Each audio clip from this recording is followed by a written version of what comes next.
Well, great. Well, really appreciate everybody taking the time to join our webinar. My name is Mitch Martin, and I'm a member of the M&A team here at the McLean Group. And this is the second of a three-part series that we are doing, which is titled Excellence by Design. The first webinar we did aired 2 weeks ago. We do still have that up on our website if you'd like to view that.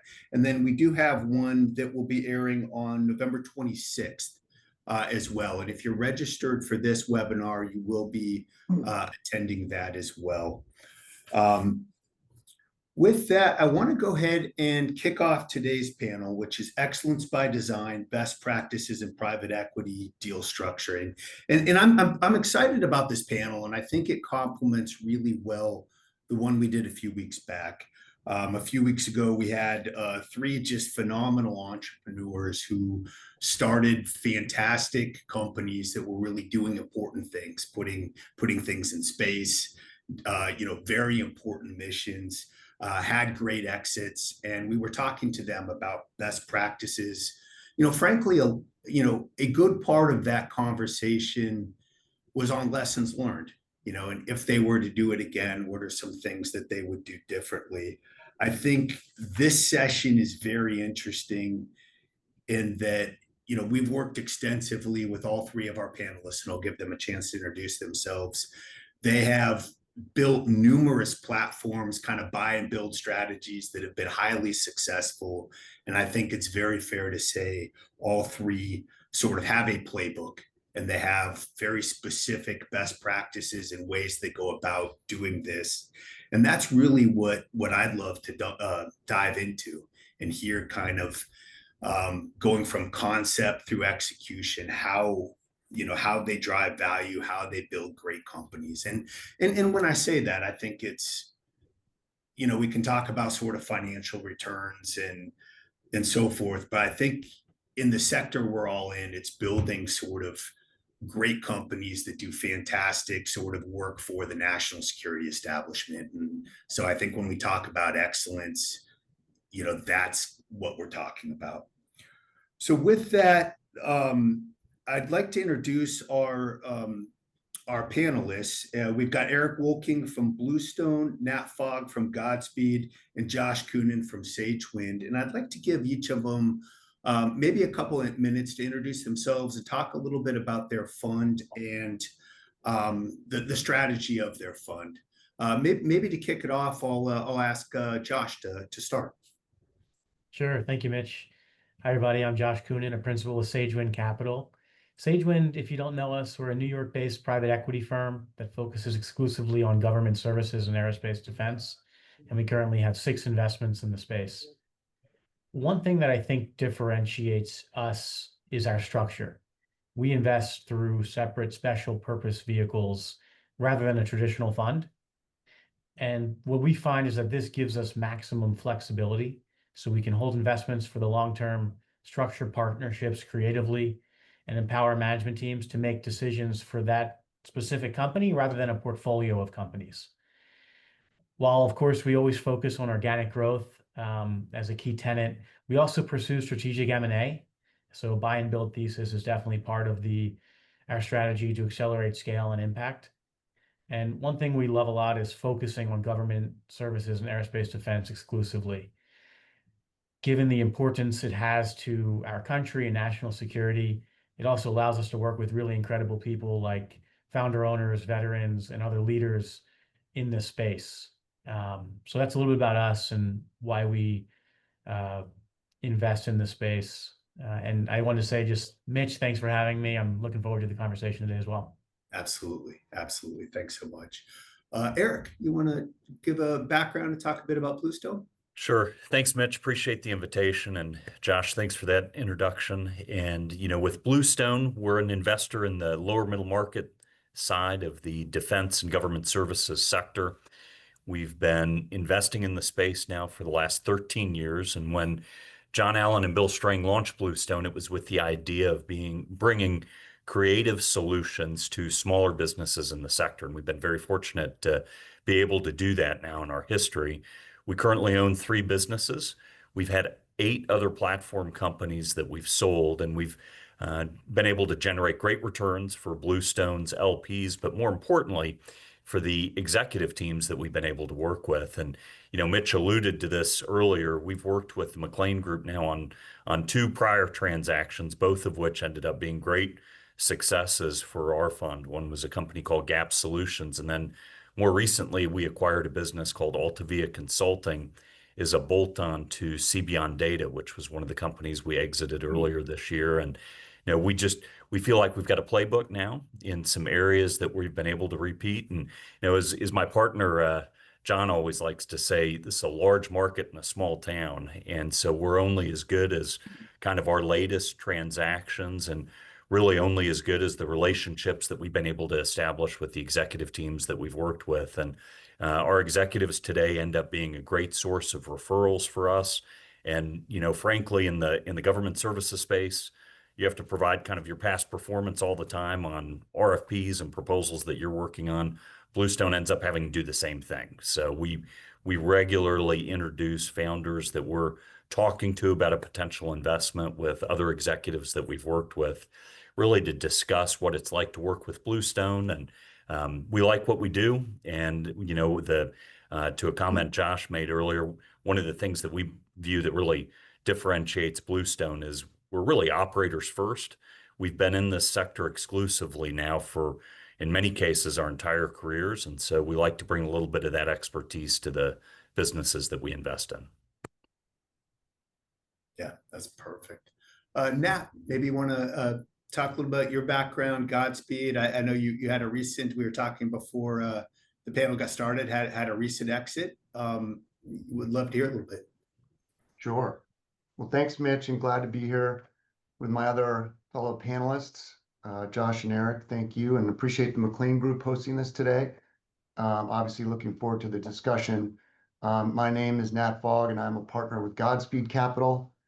From inception about 5 years ago today, my partner and our founder, Doug Lake, and I have endeavored to build Godspeed to be a lasting institutional firm here in the DC area and a leader in investing alongside largely founder-owned and operated businesses that have a focus on government-related work and clients. That's not just federal, it's also state and local, which takes us into further afield into architecture and engineering as well. We're currently investing out of Godspeed Fund 3, which is a $703 million fund that closed last October of 2024. We have about 30 limited partner investors, including state pension funds and university endowments and not-for-profit organizations.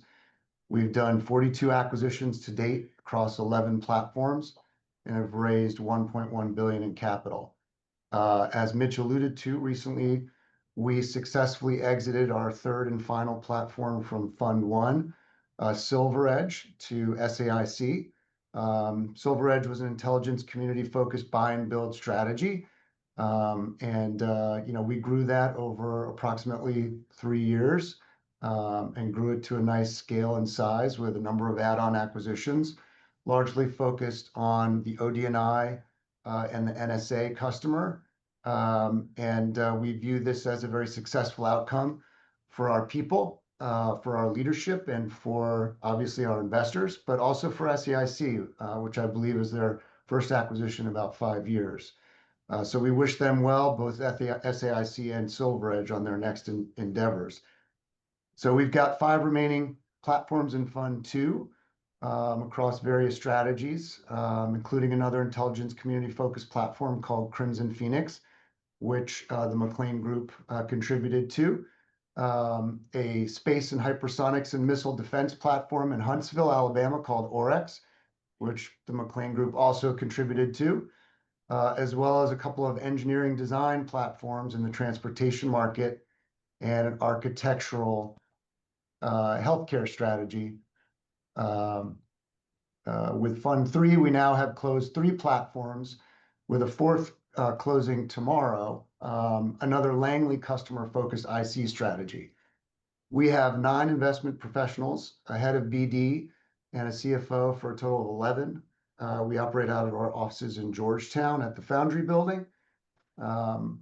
And we are focused on the lower middle market with businesses between 3 and 30 million of EBITDA, again, largely founder owned and operated. We offer meaningful rollover equity opportunities as well as tax efficient profit sharing incentives for the broader team. We are control investors, but can go as low as 51% owners. And we are conservative with our approach to leverage. We tend to focus more on people, culture, and legacy, which we have found is super important to our legacy founder owner partners. We're largely hands off in our approach and look to our management teams to operate the businesses we partner with. We're strategic partners and help our platforms execute on their growth plans, which include add-on acquisitions. Perfect. No, thanks, Nat. Appreciate that. Actually, as you're going through, I think we contributed to Silver Edge too. Actually, You did. we've done a lot of work with yeah. everyone here, and it's been fantastic, and really the reason I wanted to have the three of you on the panel. Maybe to jump right into it, something I'm always pretty interested about is when you talk with private equity, they talk about the angle, what is the areas that they focus on, and more specifically, kind of how they develop their investment thesis, certainly around a platform, to the extent that maybe it's greenfield and you're trying to get into a certain sector. Would love for each panelist just to talk about developing that initial thesis and what goes into that. Obviously you've got experience in certain markets, maybe you have operating partners, obviously you're doing research and you're looking at maybe where there's gaps or where there's areas for consolidation, but would love to hear a little bit about just the development of the thesis. Maybe Eric, do you want to kick that off? Yeah, so from our standpoint, and Mitch, when we were talking a little bit about this before, it's the idea of a strategy versus kind of being opportunistic. And I think there's an aspect where you have to maintain a level of flexibility because these are markets, so there's certain opportunities that present themselves that you need to be ready to move on. You can't be so locked into a specific thesis or strategy that you miss good opportunities. But I do think that there is something to be said for having a clear thesis and at least some ideas that you can build around. And so, very good example for us in Bluestone's history, we had a business that my partner John Allen had sourced and worked very closely with the founder on. It was in the electronic warfare space. And we knew that was an area that was important. It was something that was durable. It wasn't contingent on, various political activities or even really from a force posture standpoint. That was a requirement and a strategy that was going to continue to be emphasized by the Department of Defense, emphasized by Republicans or Democrats, whatever the case may be. We knew that we needed to build our capability in that area. So we started with an initial platform investment.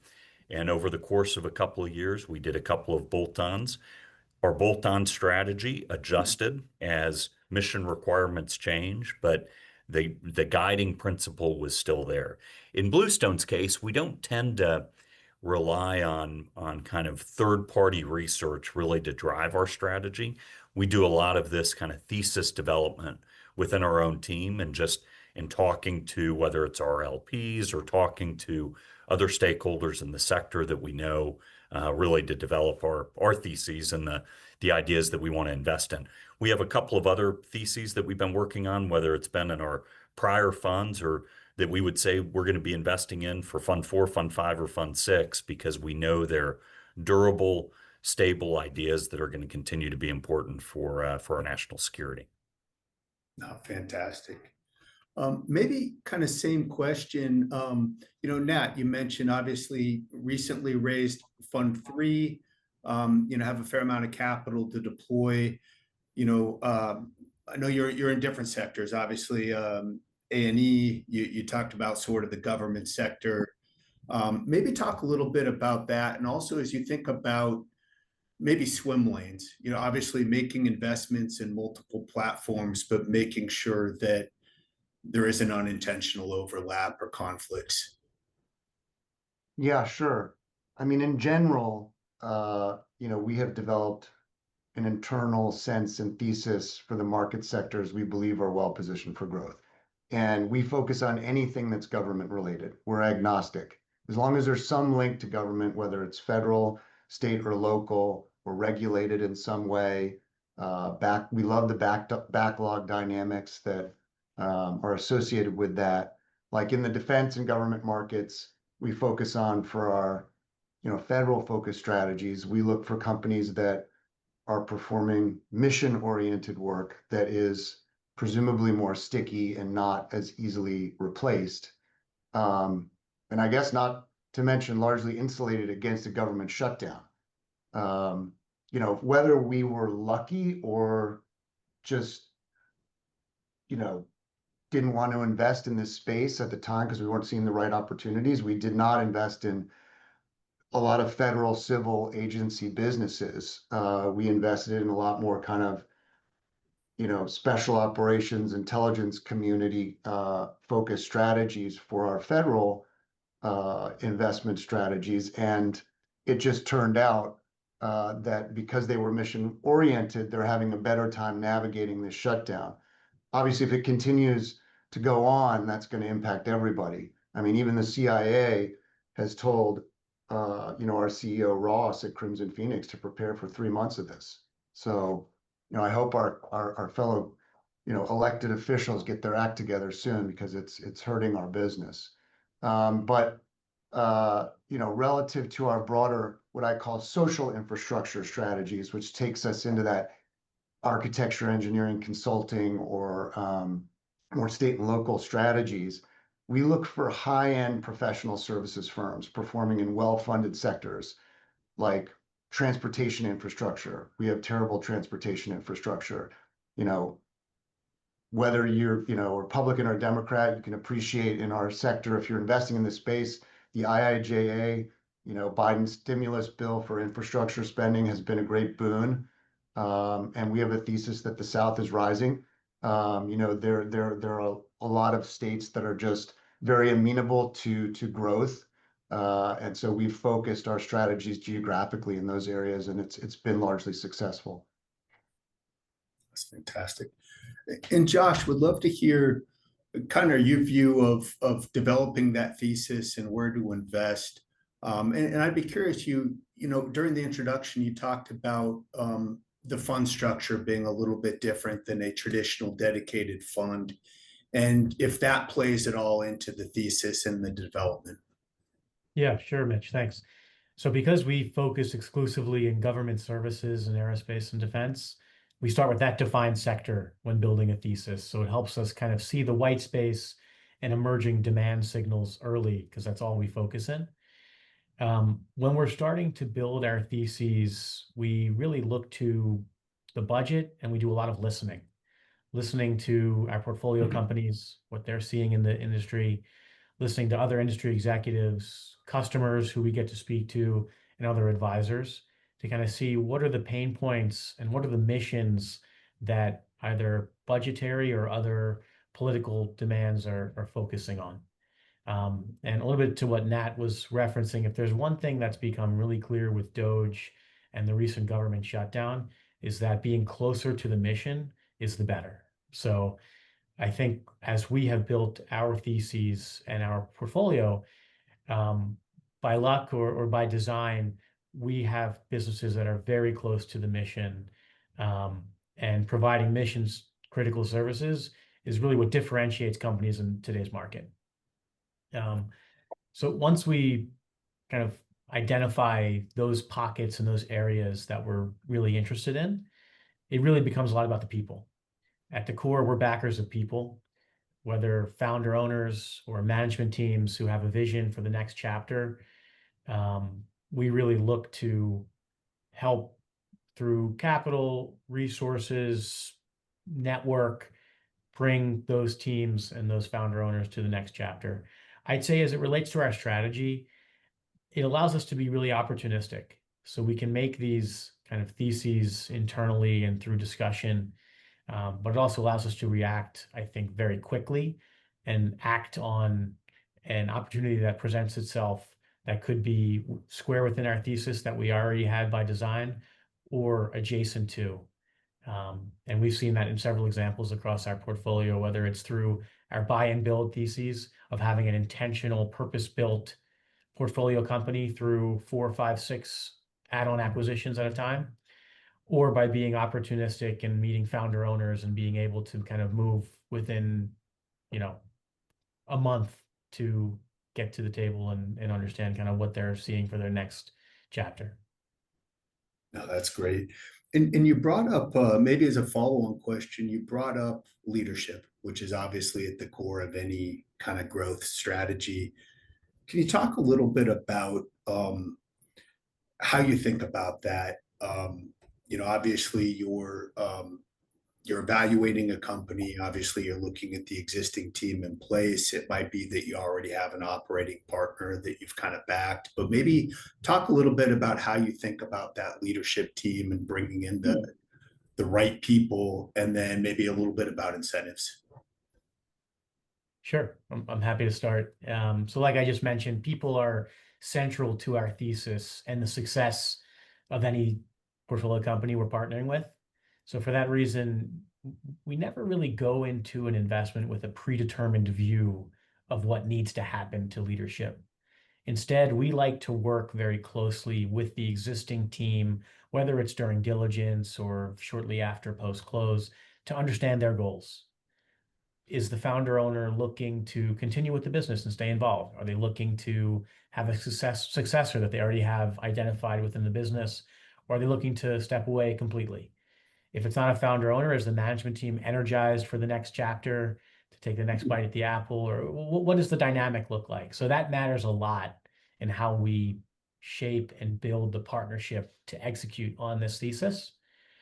And what I'll say is that in most of our investments, especially founder-led businesses, we look to build around the existing team by providing resources, strategic guidance. I mentioned our network previously, building out the board of directors with their collaboration, of course, and capital to scale through M&A. That said, there's times when leaders want to step away or the business is changing and entering a new phase that requires a little bit of a different skill set. So that could be integration of multiple add-ons. It could be building out and institutionalizing a back office, or it could be moving into new customers, whatever the case may be. Sometimes businesses with our partnership have had leadership changes. So I think we've seen it both ways, but the takeaway is we don't really come in with that predetermined view of this is how we install new leadership and this is how we operate. It's really a collaborative approach where we're backing people along the way. Yeah, that makes sense. Eric, I'd love to hear kind of your view on sort of building the leadership team as well. And I know, maybe similar to what Josh has said, I know obviously you kind of build around the existing team. I think there are times, I know, obviously a long relationship with George Wilson and so forth. I think he came in and maybe he's running one of the companies. Maybe talk a little bit about, maybe that operating partner model, but then just more generally how you think about getting the right leadership team in place. No, absolutely. And in many ways, our approach dovetails with what Josh mentioned. There is an aspect of working with the team that's in place and building off of your term, Mitch, in terms of the incentives. There's an aspect of making sure you've got the right financial incentives and those things put in place to grow the business. But there's another incentive that we really highlight, which is the businesses we invest in are going to grow. And for certain executive teams, that's very attractive, where the founder has taken the business to one level, and we're going to come in through our capital and through our expertise. We're going to bring something to bear to help that company get to another level. And to the comment about George Wilson, so George Wilson is, one of the goats in the industry. He got mad at me when I referred to him as a luminary because that made him sound old. So he's not a luminary, but he certainly has done very well, built a couple of billion-dollar businesses along the way. And I've known George for a long time. And so we had the opportunity to partner with George and Tom Weston, where we worked with them to go and find a business for them to acquire and to lead with Bluestone's support. And we found a team at Valiant that was a great opportunity. That executive team that's still running that business, the CEO and founder, stepped away to retire and to pursue some other interests. But the executive team that was in place is still there working for George and Tom. And if George was on this call, then one of the first things he would say is that one of the secrets to his success has been building great executive teams and investing in the people around him to go and do great things. And that's what's occurring at Valiant. And the results for us at Valiant have been pretty phenomenal because there's a business that was highly impacted by Doge from the standpoint that, as Nat referenced earlier, the civilian side was really hit. And we were at Valiant, and through some great leadership and some great, response to challenges, that team's gone out and they've won more work, and we've been able to grow on a year-over-year basis in an otherwise really challenging market with a really challenging customer set that was more impacted than others by Doge. And that's a sign of leadership. And that is, fundamentally these businesses we're investing in people. And,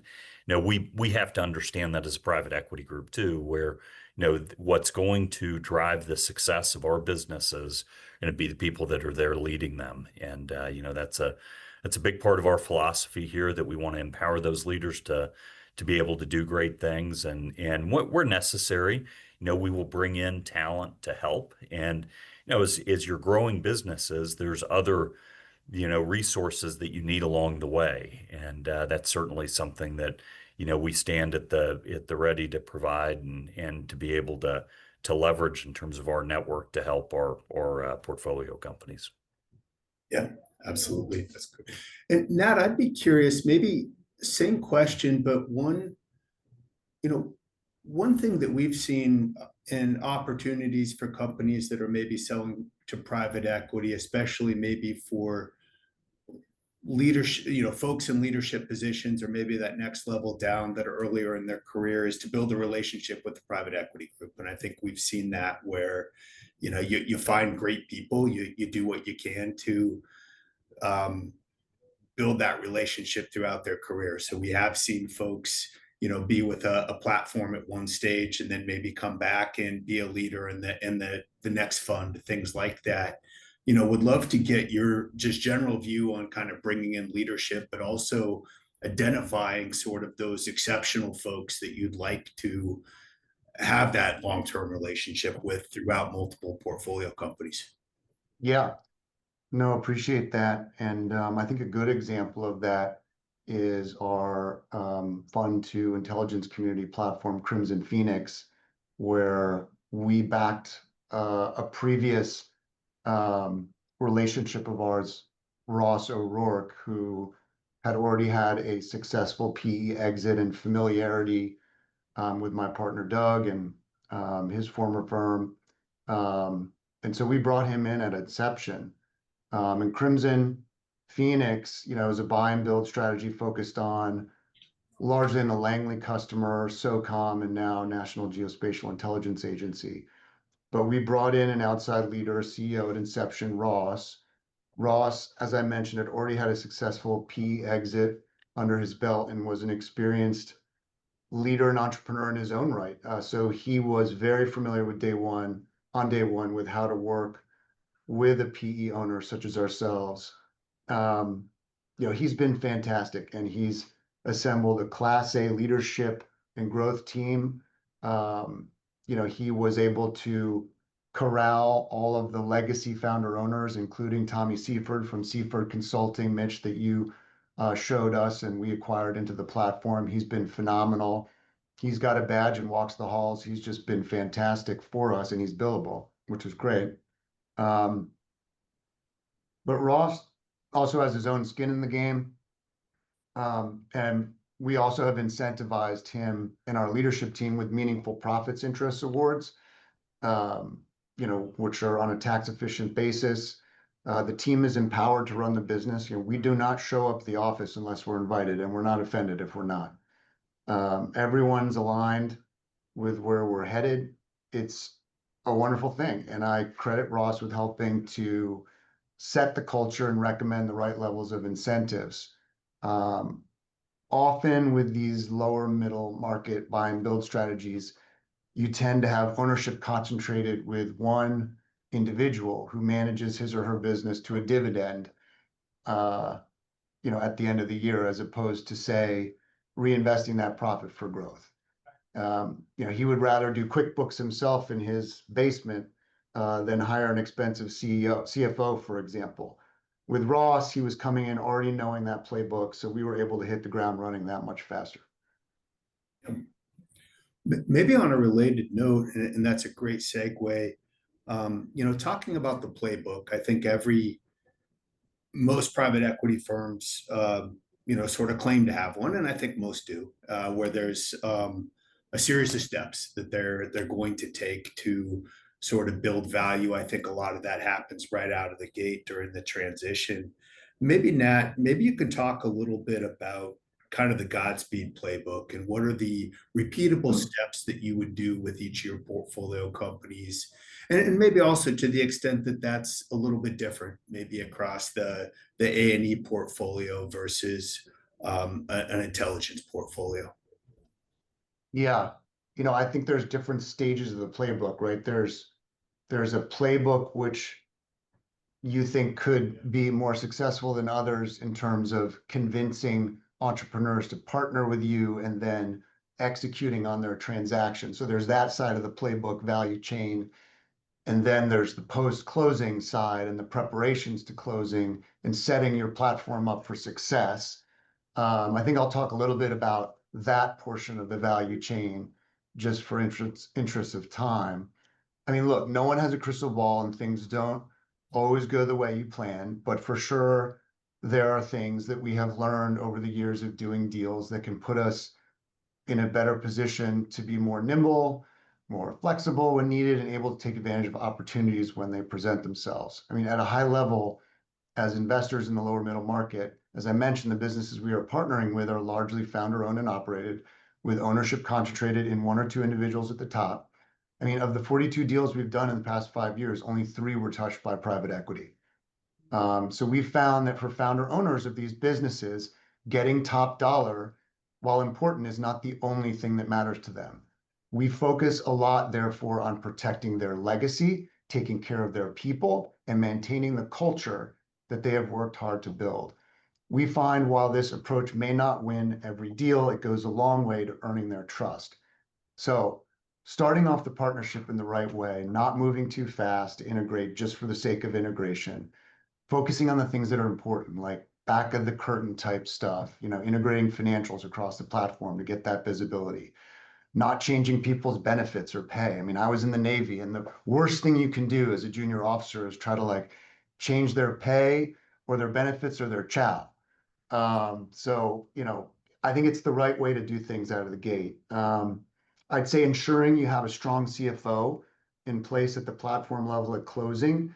Oftentimes we find with these smaller scale businesses, that's a C-suite role that has not been filled. It's expensive, I get it. And so, no offense taken, but that's something that we'll want to work hard to implement prior to closing, because it's paramount when you're pulling multiple businesses together to have that visibility. Instituting a 100-day plan prior to close. I'm sure, Josh and Eric would agree that's an important thing to do and to focus on. And then I think also, to other points that have been made, having an eye on near-term add-on acquisitions in the post-close horizon while the ink is still drying on the QV. It's something easier to do 1 or 2 add-ons right out of the gate and then let things kind of marinate and work on integration afterwards. Yeah, no, that's interesting. Josh, I'd be curious, as you think about sort of the playbook, when you think about dashboards or reporting, and Nat mentioned, and certainly we've seen that oftentimes the finance function tends to be one that needs to be improved, especially if you're going to be a platform and be able to handle sort of integration. But maybe talk a little bit about, certainly financial reporting, but just in general, what are some of the dashboards and the metrics that you like to see after you make acquisitions and, as you're working with portfolio companies under your phone? Yeah, no, it's a great question. And honestly, It depends a little bit on the maturity and needs of the business, but I'd say generally there's a few fundamentals that we think set up a platform or a new company that we partnered with for success. So maybe first I'll hit on is the programmatic financials. This is the lifeblood of the company, right? It's how is each contract, each project operating? Can you see the revenue, profit margin, the costs, and even drilling in with that utilization of folks and all that is really important because that's the lifeblood of the company. How quickly can this be viewed? Is this a click of a button? Does it require multiple Excels to be rolled up into one summary file? So I think that gives us a really good insight, and also it helps inform kind of how are they running and managing the business today, and can they do that on a very quick real-time basis. The second is really growth metrics, right? Growth is one of the most important things in any company. So tracking pipeline, bookings, those provide leading indicators for growth or contraction. So reviewing metrics by pipeline by stage, book to bill, high priority, near-term opportunities are things we try to put in place, very quickly and really understand in a collaborative perspective with the company how they're doing it today. What have we seen from the various different patterns of different companies that we've worked with over the decades? And that really is, I'd say those, to pick only two, those would be the two kind of high priority first things I'd mention. Yeah, that makes a lot of sense.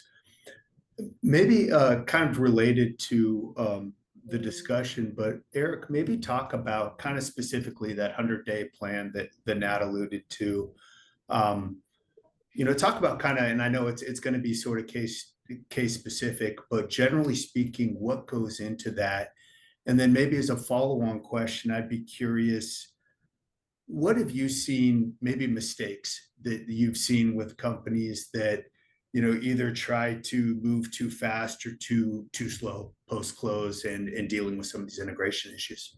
Yep, and this has been one is a group we continue to learn, and one of the best areas that we learn is from our CEOs and from the folks leading our businesses. And we've got a CEO that runs Precise Systems, which is the platform that we have where we've done the most bolt-on acquisitions. So we've done 4 bolt-ons with Precise, and the CEO of that business, Scott Feaster, has a pretty aggressive 100-day approach where he gets out, visits with the employees and the customers very, very quickly after integration. And, leading into this, or, after the acquisition, leading into this, we've done plenty of due diligence. We've met with clients, some of those things. But as all of the folks on this call know, there's certain things that you don't learn until after you own the company. And, frankly, you can't learn those things fast enough. And so if anything, and I've learned this from Scott, within a week or two after the deal closed, he is on the plane, he's in person seeing people, and it's both clients and employees. And one of the questions he leads with are, what are some of the issues that we can address? And that's very instructive. And I think one of the mistakes that companies can make is being a little bit too deferential. I think there's an aspect where you never want to come across as heavy-handed ever. That's not the important. But at the end of the day, we're trying to build a better business. And part of that is through getting people to meet each other as quickly as possible. And, the aspect that maybe hasn't been touched on in what Nat and Josh have said, but, is something that we're also focused on, as I know they are, is where you get the kind of the capabilities integration, where as you're bringing businesses together, you hope to see an acceleration in organic growth. And you're hoping to see some aspect where you pursue deals that you otherwise wouldn't have pursued if the businesses had been independent. And so we do like to see the business development pipelines get integrated as quickly as possible. We like to see, opportunities where the platform company is a stronger competitor in the marketplace because of the acquisitions that we're doing. And so that's an area that, we like to address. We like to see progress on. In those first 100 days, you're not going to go see a new contract when, we're not that myopic, but at least we're hoping to see some aspects where the respective business development teams are working together. Yeah, absolutely. And I'd be curious, and Eric, you talk about it's kind of this pace of integration is always something that you have to balance. And one of the things that we see quite a bit is, and to your point, maybe being a little too deferential, we see sort of the importance of maintaining culture. Obviously you're making an acquisition, clearly, you were impressed by the culture. I think everybody would agree that if we're talking about excellence, culture is core to that. And I think, and we've seen it where integration maybe happens too quickly or the wrong steps are taken, and maybe you do destroy some of that culture that was in place. Um, Josh, I'd be curious, maybe talking a little bit about that. How I'd say, especially with bolt-ons, how do you go about sort of maintaining the culture while still doing the integration that you need to do, and how do you find that balance? Yeah, I'd say that culture and people are the most important things, right? So that's what we keep coming back to, I think, all three of us in these conversations. And we've seen instances where at the end, where integrations are attempted to go in too fast of a manner and you lose some of that. Because at the end of the day, what the business is trying to do as a whole is come together and win together, bring capabilities, and sometimes through a checklist of trying to move through that as rapidly as possible, you lose some of what you're actually trying to build in the process of that. So I think, what we kind of come back to is really the mission that the company is supporting, and how to maintain that. And then typically the other things kind of fall in place as long as you're kind of bringing together those growth functions. You have your same kind of eye on the prize as you bring the businesses together. Um, One of the worst things we can do is lose culture and lose um, really the people who are doing the work and being critical to the businesses. Yeah, no, I think that, and I think certainly we've seen that. I think you mentioned the mission, and it feels like that's extremely important. And generally speaking, the very good people within these companies are the ones that really care about the mission and what they're doing. And obviously you can do what you can to maintain culture, but it feels, from what we've seen, if we're taking the right steps to support the mission and support the customer, that tends to align pretty well with the type of culture that the companies are trying to develop. I guess, and Eric, I'd be curious, maybe the flip side of that. As you're looking at opportunities, we've kind of said that culture is extremely important. Maybe talk a little bit about some red flags that you see. Maybe there's a lot of things you like about a company, but here's something you're pretty concerned about from a culture perspective, and maybe based on that, this isn't the right investment. Yeah, and I would say in a couple of cases, Mitch, for us, it's where things come up during diligence as you're looking at a business. In some cases, you're absolutely right. Maybe it's not the right investment. In other cases, it's flagged and we look at it and we say, okay, what could we do to improve this under our ownership? Whether it's the ownership of Bluestone as a platform or the ownership as a bolt-on to one of our platform companies. A great example is turnover. So if you see high turnover, and I learned this years ago at Stanley Associates, in my first job out of college, it was, hey, if you've got high turnover, that's an expense to the organization because you're replacing people, but more notably, that's causing a downstream impact to your client's mission somewhere. That's causing an issue. And so we like to measure turnover, and sometimes it's about enhancing benefits and pay, but a lot of times that's the easy part. The harder part is, do you have a culture that's empowering people? Do you have a culture where people have great working relationships with their supervisors, their managers, the executive teams at the business? And while culture is not the catch-all metric to always measure that, it's certainly one that's easy to measure. And it's easy to assume that, hey, if we've got high turnover on a contract, that's ultimately not going to result in a positive CPAR and a successful recompete. No, that's something that we always want to be thoughtful of and measuring. So that's one we certainly look at. Yeah, yeah, absolutely. Well, that's helpful.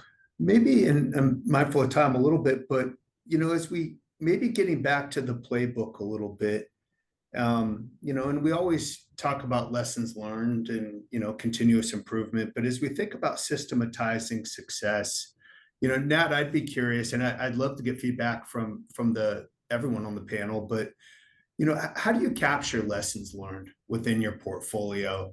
Maybe look at what you did in fund one and fund two and decide, okay, are we going to change anything in fund three? Maybe talk a little bit about that process at the fund level.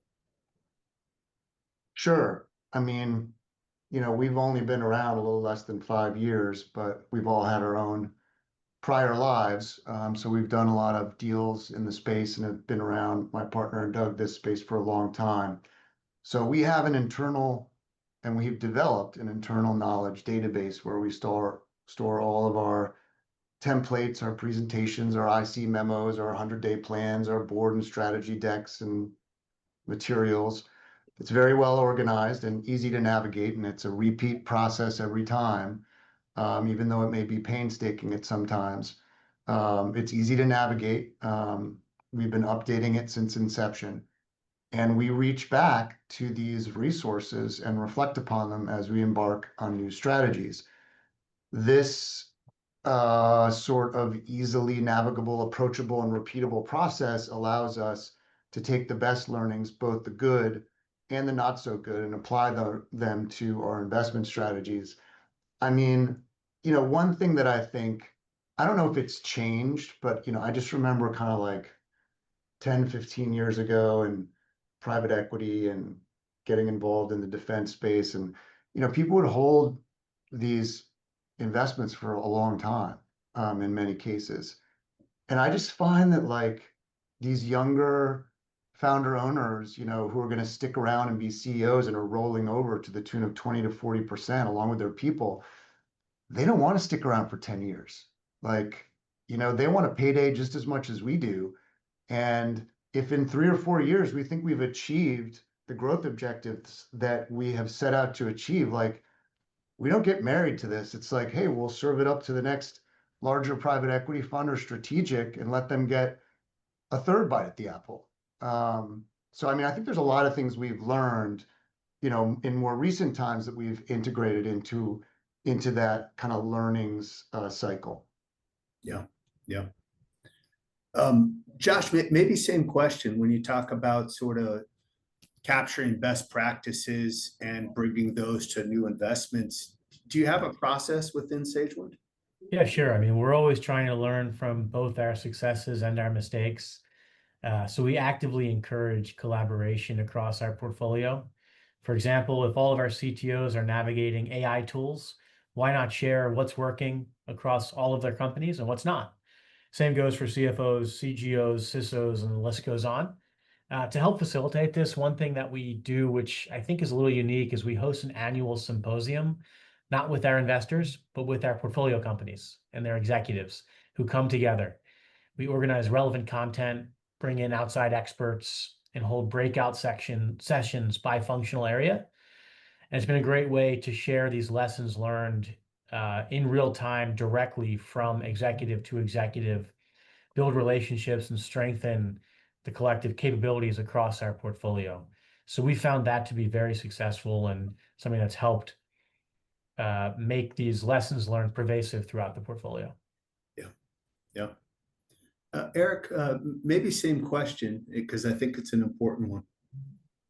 Yeah, so I think, for us, part of it goes back to our network. And, where we can, we've been able to leverage executives across portfolio companies, which is a wonderful way to make sure that we're sharing some lessons learned. And quite frankly, with some of the executives we're working with, they've run much, much, much bigger companies than what Bluestone is investing in. So they have the capacity and they've got the ability to look across a couple of different platform businesses. And so we've done that in a couple of circumstances where we found that to be very helpful. There's also a challenge there too, where we like to challenge ourselves to make sure that we're not, kind of victims of our own, experience, so we're trying to always broaden and bring in some additional resources and maybe to kind of build on the example that Nat and Josh spoke to there. We had a situation during COVID where, our companies were all approaching some similar issues, but a little bit different. And a little bit different because none of us had ever experienced anything like that. And it was all having a dramatic impact on our people. So we brought our human resource directors and our chief human resource officers together just to have a little, frankly, a little bit of a safe space where they could talk to each other. It wasn't driven by Bluestone. It was more around, hey, what are you guys finding are some of the best ways to communicate with your employees during a very difficult time? And how do we share that? And no, that's a pretty, low bar, frankly, for any of us as private equity owners, where there's got to be some benefits to working with a private equity firm that's worked with a dozen different businesses in the sector. And no, that's one thing that we take a lot of pride in Bluestone is how can we help the next investment that we're going to make because of the experience that we've had over the last decade. Yeah, absolutely.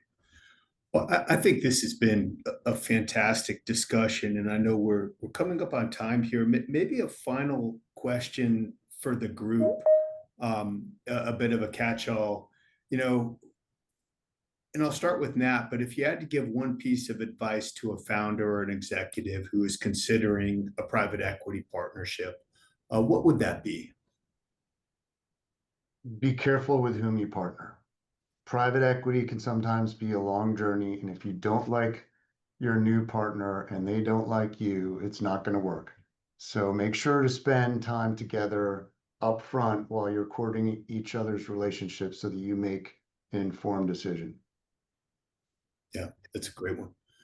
Maybe same question to Josh and then to Eric. Yeah, I think Nat hit the nail on the head. Maybe one thing I'd add to that is speak to other executives who have worked with that private equity firm. There's no better referral or reference than who they've worked with in the past. So understanding how they operate in times that are great when the companies are growing, and how they act in times that are challenging are really telling to a founder owner who's trying to make that decision for the next step. Yeah, no, and I think that's it. And I know, Josh, I know you guys do that regularly, where you'll basically open it up to where folks you're looking to team with, they can talk to any of the executives in your portfolio and get feedback. Yeah. Eric, I'd love to hear kind of your thoughts as well. One I think there's an aspect to as you're going through that stage together at the front end to make sure you've got alignment with your private equity partner about timelines and thoughts of how long are we going to work together. And things change. You can lay things out and you have to be willing to adjust. But I do think there's an aspect to just making sure that you've got some consensus and you've got some alignment there. And the same goes, each of us is private equity groups. We've got a couple of things that we do that are a little bit more nuanced and that are a little bit different. In the case of Bluestone, we're going to do M&A with the business that we invest in. That's kind of fundamental to our strategy. We believe pretty strongly in it. Is that something that's appealing to you as a founder that wants to stay with the business? We've all kind of talked about this. There is an aspect of going in with just clarity of purpose and understanding about, as the founder, what do I want to continue to do going forward? And what do I not want to do? One thing I know, and I know Josh and Nat would agree with this, the founder and the owner of these business, they have all of the leverage going into these situations. You get to choose who your partner is going to be. You get to choose the path that you want to take. And so having clear, open, honest dialogue with your partner, I think, is really important.